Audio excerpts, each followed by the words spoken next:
Hi and welcome to Language Coaching Geneva. Learning a new language is for life, guys, so let's keep improving. I am Margot, the founder of LCG, and I teach business English in Switzerland, in Geneva. This week I'm going to teach you the meaning of pep talk. In case you haven't heard that expression before, a pep talk is a motivational speech to encourage someone. For instance, a manager can give a pep talk to uplift employees to do their best at work.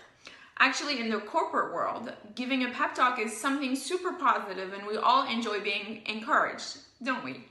If you've ever given a pep talk at work and want to share your experiences with us, go right ahead.